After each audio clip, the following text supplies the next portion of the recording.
Welcome to Lesson 12 of Financial Sobriety School. What we're going to be talking about in this lesson today is going from surviving to thriving with your money. And you might say, whoa, whoa, whoa, that's a really big leap, Linda. Like, we can't just go from surviving to thriving with money. Like, how is that even possible? And in some ways, you're right. In the way of it's not going to be an immediate going from surviving to thriving, it's going to take some work. So that's why I have that as one of the foundations of Financial Sobriety School, because I think it's so important for you to understand the process of how you get from surviving to thriving. And yes, it does take a while. I will often say, and you may hear it, that I say that money is a long game. And money is financial sobriety with your money, and all of that is a lifelong thing, just like anything we're recovering from. It's not like we finish something or remove it from our lives and we're done with that. Absolutely not. I know for myself, I'm coming up, well, I'm 9.5 years sober. And even still, it's like, not that I think about drinking per se, um, but sometimes it kind of like crosses my mind when I'm feeling completely overwhelmed and want to escape. And spending comes up for me still. So I've been doing my financial recovery for just over 6 years now. And I absolutely have that feeling of I want to spend, I want to reach outside of myself to feel better.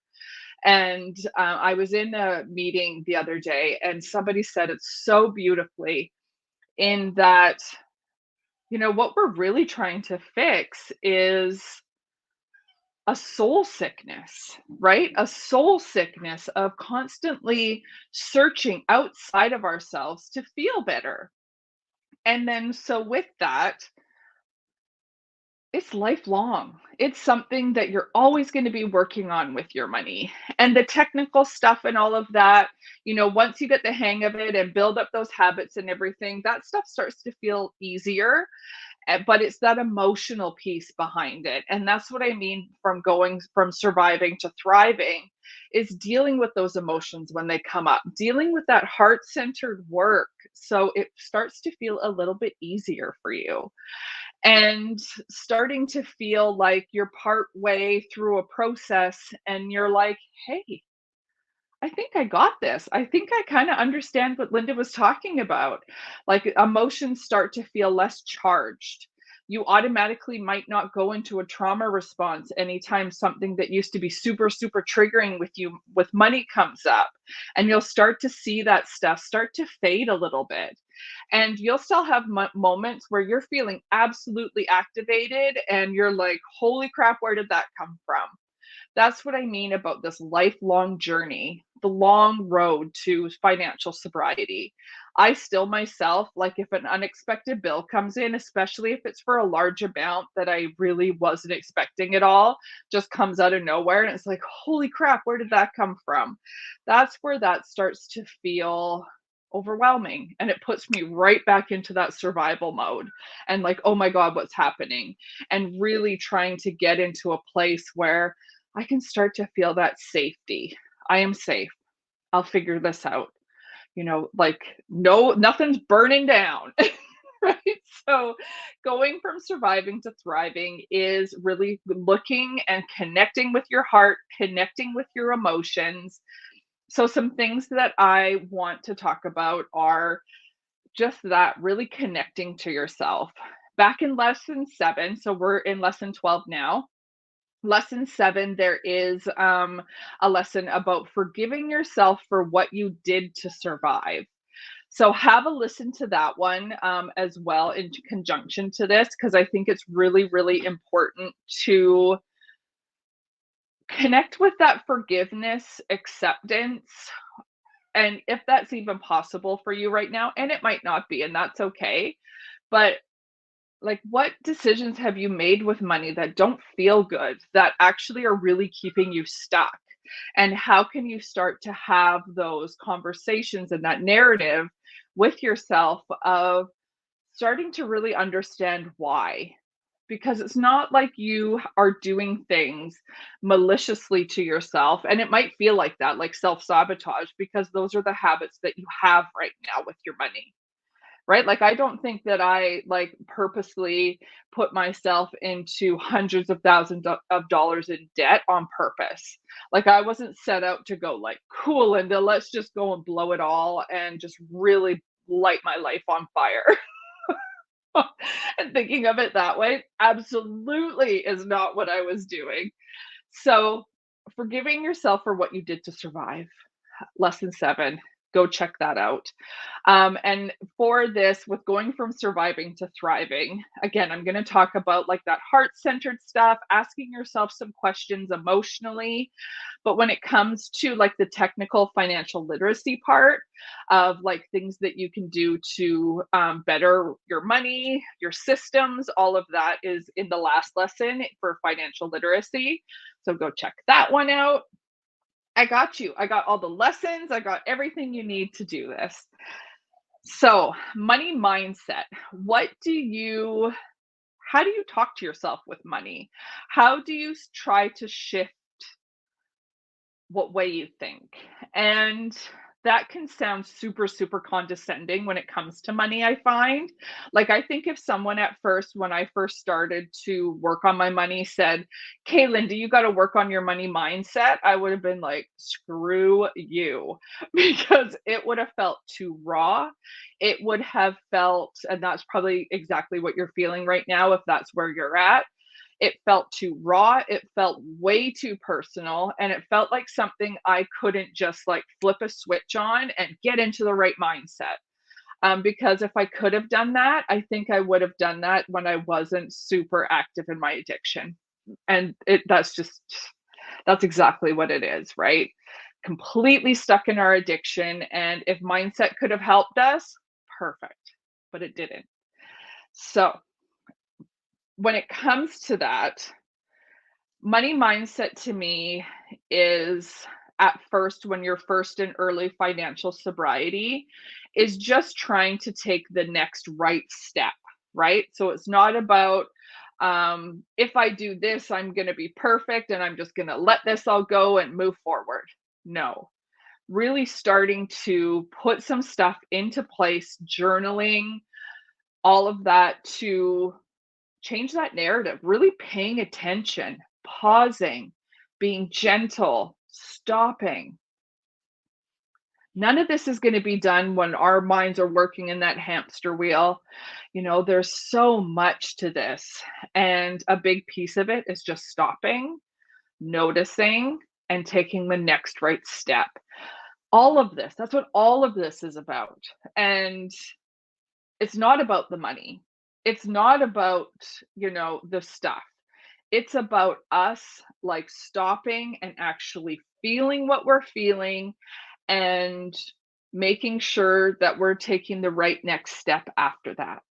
But connecting to our hearts, connecting to ourselves.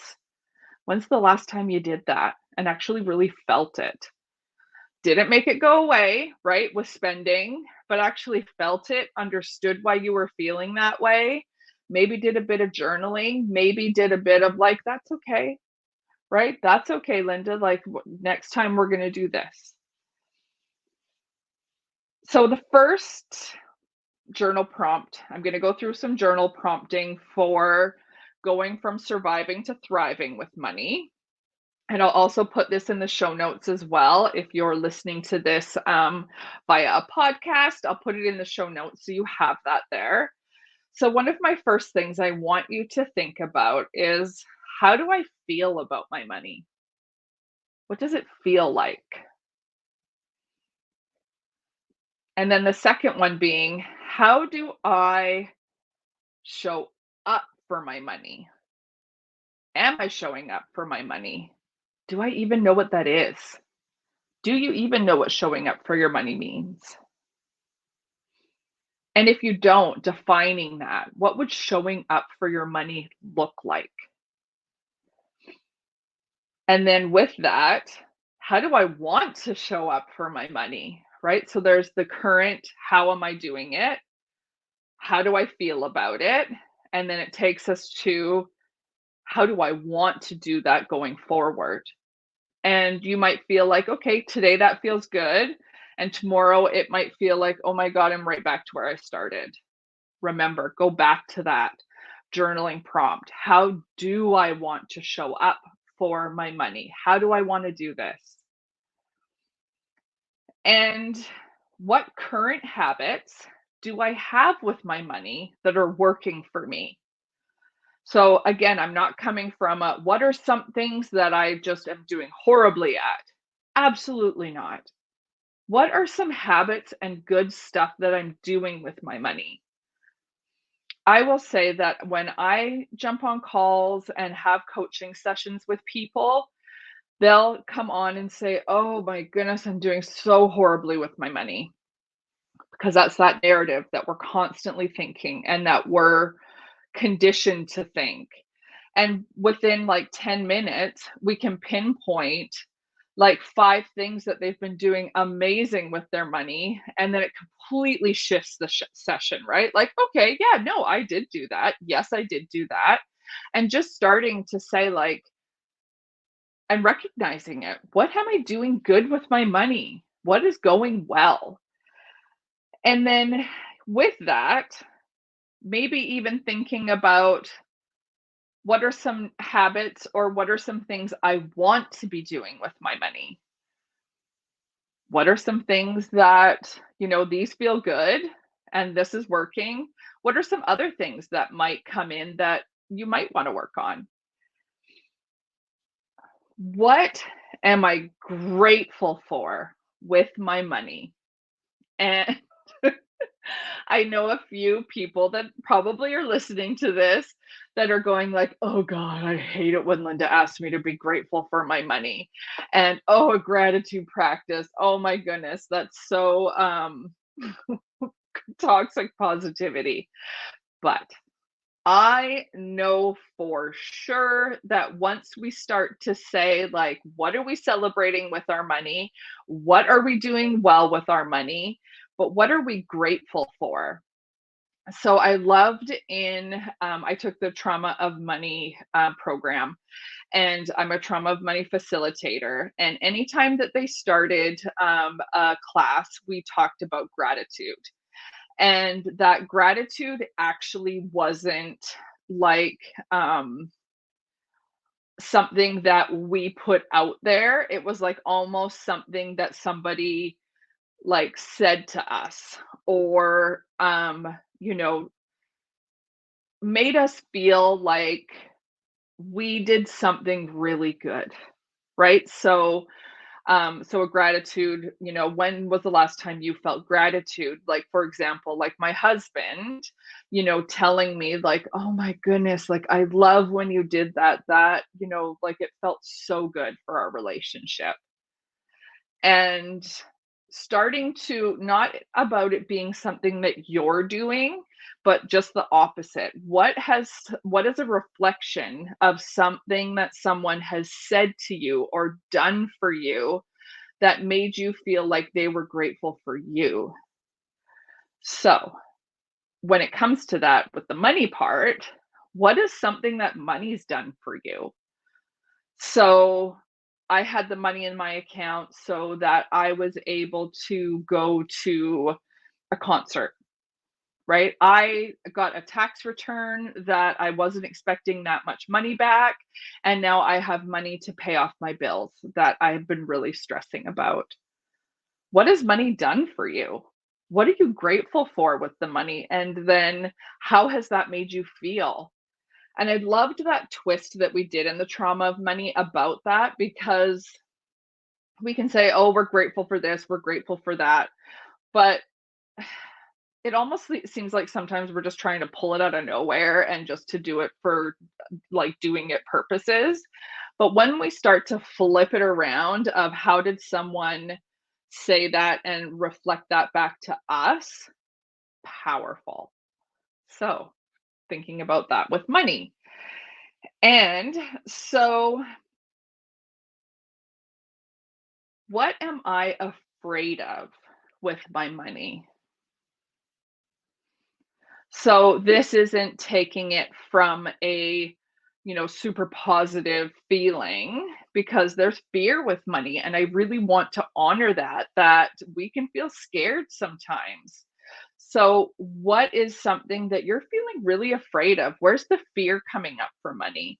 Because sometimes we really need to be clear about that so we can start to change that. Um, and then after, what am I afraid with my money? And then ending that with a journaling prompt of what are two small steps that I can take with my money to thrive? What steps can I take to kind of start to move the needle from surviving to thriving? What's two action steps you can take? Because money needs us to be specific. We're not going to cook pasta, just throw it at a wall and hope that it sticks. Money needs us to know what you're doing to work with it. And that starts to become the flow. I love to talk about the financial sobriety flow. Money wants you to know, hey, this is what I'm trying to accomplish with you. Being really crystal clear about that. So, those are some journaling prompts for you. What I also want to just give you a few tips about are from going from that surviving to thriving and moving that needle is stop the comparison game. Notice the comparison game. How is that showing up for you and your relationship with money? Are you trying to look like something different than who you are? Are you trying to one up a sister, a mom, a dad, a cousin? Are you trying to, just like I did, look a certain way so that people thought you had it all together? Right? Comparison game of who you were before to who you are now. Sometimes we're constantly trying to go back in time and like, that's when I felt happy. That's when I looked good. We can't go back to that person. You've evolved. You have grown, right? How, with that comparison game, we're always trying to change ourselves to match someone else's, what they deem as quote unquote success, where they're just playing the comparison game themselves. It's all about that keeping up with the Joneses. And you know what I say about that? The Joneses are broke, right? But we're all trying to like one up each other. Like, oh, I have this toy. Oh, I'm going to get a jet ski. Oh, I'm going to get a boat. Like, I'm going to, a kayak, a paddleboard, right? It's sometimes that stuff can be super triggering, and my life would be better if I had this. And would it? Would it be better? When can we start to be happy with what we have right here, right now? Oh, when will that feel good enough? When will that feel good enough? What are your hopes and your dreams? What are some things that if money wasn't an issue, what could you do? What would you want to do? What does that look like? What does that feel like? Maybe making a vision board. Maybe there's a trip you want to go on. Maybe there's a certain amount of debt you want to pay off. Maybe there's a certain amount of money in your savings account that you want to have. What are some different things? Like, I want to go on a retreat. I want to take my yoga certification. If money wasn't standing in your way, what would you absolutely love to have? Write it down, put it on a vision board. Start to dream. You are worthy of having your hopes and dreams come true. You are worthy of that. And if you don't believe that, that's okay, but I believe it. I believe that in you. You are not your money story. What you've done with money, remember going back to lesson 7, what you did, forgive yourself for what you did to survive. That's not who you are as a person. That doesn't just define your worth. That doesn't define who you are as a mother, as a daughter, as a sister, as a friend. That doesn't define that. And that Maya Angelou quote, and I'm going to mess it up as I usually do with quotes, but when you knew better, you did better. That's why you're here listening to these lessons. That's why you're here working on your financial sobriety. And the last thing that I want to include in going from surviving to thriving is starting to work on nervous system regulation and really starting to bring some mindfulness, bring some stillness, I talk about me doing my shaking practice that I absolutely love to do because it feels so good for my body and my mind. Um, and, you know, tapping on ourselves, on our heads, on our foreheads, just doing some tapping. I am here. I'm alive. I'm safe. Googling polyvagal techniques that are going to help your body start to regulate itself because we're always in such fight, flight, freeze, or fawn. When can we bring ourselves where we actually feel a little bit grounded so we can make really good financial decisions?